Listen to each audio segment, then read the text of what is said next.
নমস্কার, welcome to পেপলস Bengali. আজ আমি যে রেসিপিটা আপনাদের সাথে শেয়ার করব সেটি হচ্ছে দক্ষিণ ভারতের খুবই জনপ্রিয় একটি স্ন্যাক। বিশেষ করে আমার তো খুবই প্রিয়। রেসিপিটি হলো মাসাল ভাড়াই।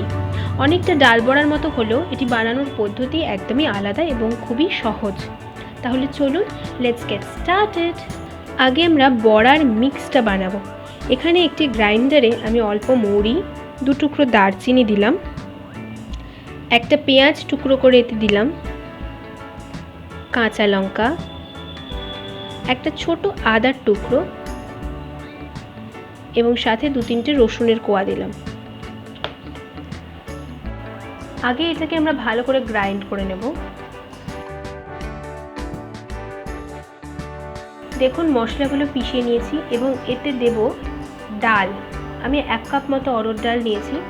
ডালটা সারা রাত জলে ভিজিয়ে রেখেছিলাম। এবার এতে ডালটা দিয়ে দিলাম। ডালটাকে পুরো পেস্ট করব না, একটু দানা দানা রেখে দেব।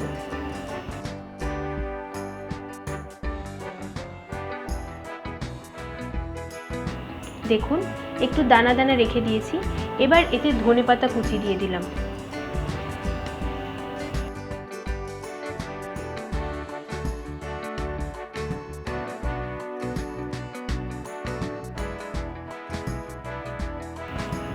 দুটি মিডিয়াম সাইজের পেঁয়াজ কুচি করে দিলাম। এবার এটা আমি ভালো করে মিক্স করে নেব।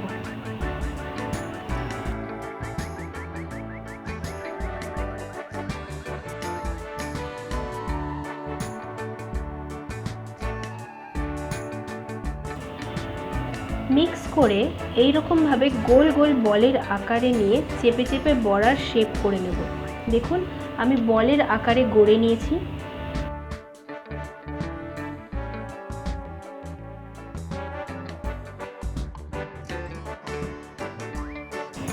এবার কড়াইতে বেশ কিছুটা তেল দিয়েছি, কারণ এটা ডুবো তেলে ভাজা হবে। দেখুন, গোল বড়াগুলোকে এইভাবে চেপে বড়ার আকারে গড়ে নিলাম। তেল গরম হয়ে গেছে। এবার এই গরম তেলে আমি এটা ছেড়ে দিলাম। মিডিয়াম ফ্লেমে 2-3 মিনিট উল্টে পাল্টে ভেজে তুলে নিচ্ছি। আমাদের মাসাল ভাড়াই তৈরি হয়ে গেল। কেমন লাগলো আপনাদের দক্ষিণী স্টাইলের মাসাল ভাড়াই? লিখে জানান আমাদের কমেন্ট সেকশনে। এবং এই ভিডিওটি যদি ভালো লেগে থাকে তাহলে ভিডিওটিকে লাইক করুন এবং নিজেদের বন্ধু বান্ধবদের মধ্যে অবশ্যই শেয়ার করুন। আর আমাদের পেপলস বেঙ্গলি চ্যানেলটাকে সাবস্ক্রাইব করতে অবশ্যই ভুলবেন না। আমি এরকম আরও নতুন নতুন রেসিপি নিয়ে আপনাদের কাছে আবার চলে আসবো। Till that, stay tuned.